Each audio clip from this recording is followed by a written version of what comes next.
Baik, bismillahirrahmanirrahim. Assalamualaikum warahmatullahi wabarakatuh.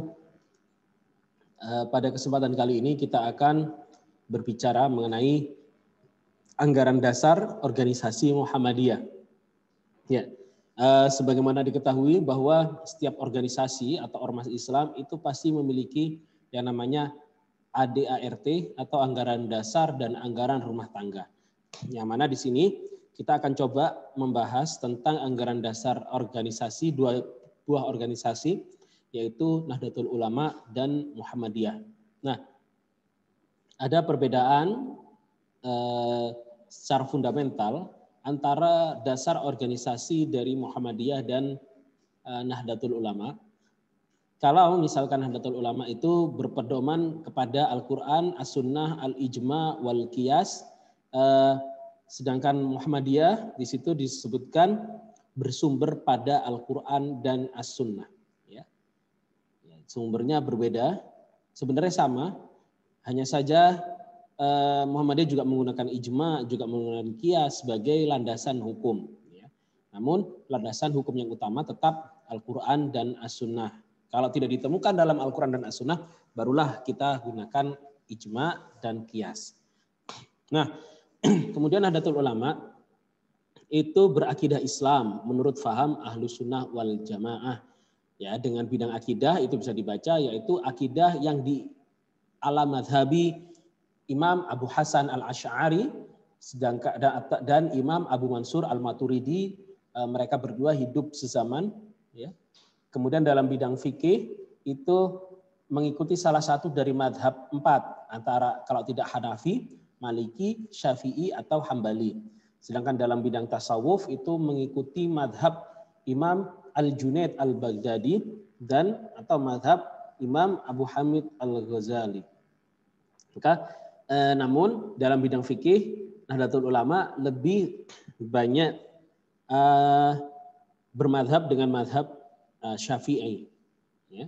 Sedangkan Muhammadiyah sebenarnya Muhammadiyah adalah gerakan Islam dakwah ma'ruf ahi munkar dan tajdid bersumber pada Al-Quran dan As-Sunnah. Muhammadiyah berasas Islam. Ya. Nah, apa yang membedakan antara Muhammadiyah dengan NU sebenarnya? Yang membedakan adalah dalam wilayah bermadhab. Kalau NU meyakini, jadi di zaman modern ini ada dua keyakinan yang sangat populer, ya, yang saling bertentangan. Yang pertama adalah keyakinan bahwa manusia kita itu wajib untuk bermadhab dengan satu madhab saja. Kalau Anda bermadhab Syafi'i, ya sudah, madhabnya Syafi'i saja. Tidak bisa Anda pindah ke madhab yang lain. Atau Anda madhabnya Imam Al-Asy'ari, maka Anda bermadhab dengan madhab Al-Asy'ari, tidak boleh bermadhab yang lain. Mengapa ini terjadi? Ya, tanpa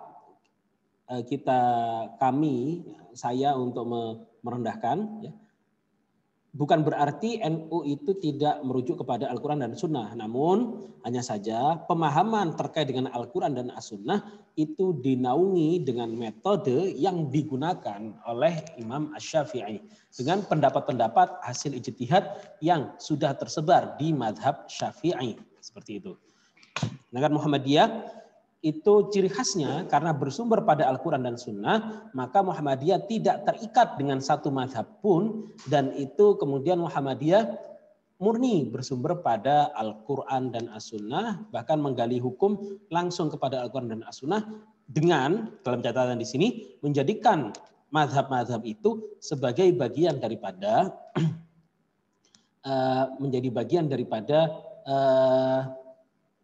muqaranah, menjadi pembanding daripada kesimpulan hukum Islam. Seperti itu.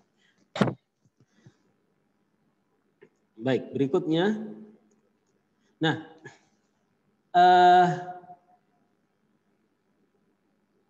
Jam'iyah Nahdlatul Ulama itu sama dengan Muhammadiyah. Kita berdua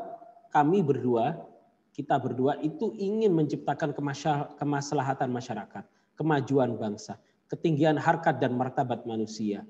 Ya. Sama semuanya. yaitu untuk terwujudnya ajaran agama Islam. Ya. Sama untuk kedua hal itu. Kemudian yang berbeda, yang sama juga di sini bidang agama harus Ahlus Sunnah wal Jamaah. Ini yang membedakan sedikit karena karena landasannya adalah Islam Ahlus Sunnah wal Jamaah, maka pelaksanaannya yang didirikan, yang dikembangkan hanya Islam yang Ahlus Sunnah wal Jamaah sebagaimana yang mereka pahami. Nah, kalau Muhammadiyah tidak, yang penting di situ ada gerakan Islam, yaitu umat Islam yang dakwah, amar ma'ruf, nahi mungkar, dan tajdid. Kemudian di bidang pendidikan, pengajaran, kebudayaan, ini ini sama, semuanya berusaha untuk dengan pihak manapun untuk terwujudnya, untuk menciptakan, untuk bermanfaat untuk masyarakat banyak.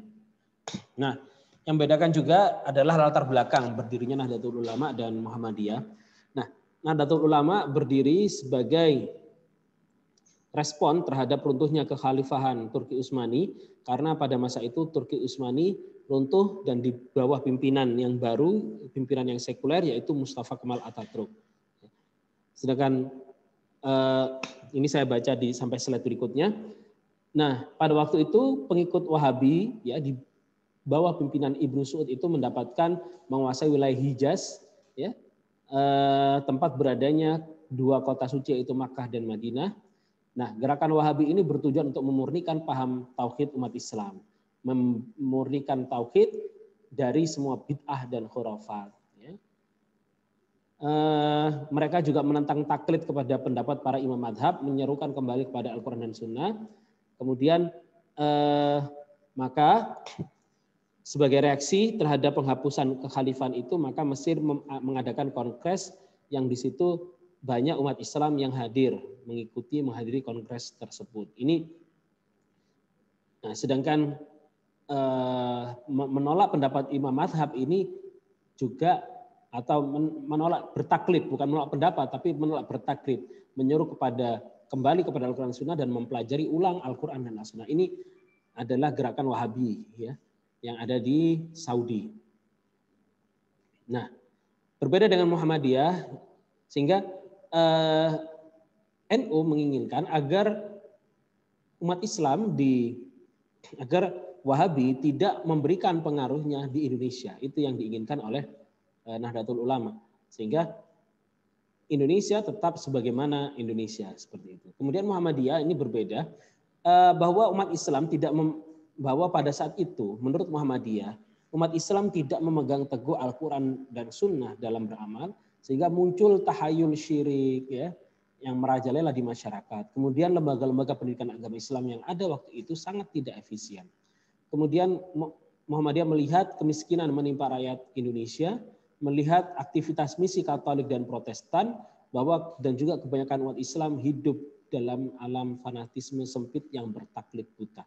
Ini adalah kedua perbedaan antara mengapa Muhammadiyah berdiri dan mengapa NU berdiri, seperti itu. Sehingga dalam penekanannya pun berbeda. Kalau di NU mendakwahkan untuk menjaga tradisi, berbeda dengan Muhammadiyah yang lebih banyak, ya, bergerak untuk bermanfaat dan sama-sama bergerak untuk bermanfaat. Hanya saja di Muhammadiyah lebih pada sifat purifikasi. Kalau Anda analisa di situ, purifikasi dalam artian semua ajaran yang sekiranya itu tidak sesuai dengan Al-Quran dan Sunnah maka harus dihilangkan. Dan juga lebih fokus pada memperkaya, menghilangkan kemiskinan yang menimpa masyarakat Indonesia. Ini saja tentang ADART dan latar belakang berdirinya Muhammadiyah. Nasrun minallah wa fathul qarib. Assalamualaikum warahmatullahi wabarakatuh.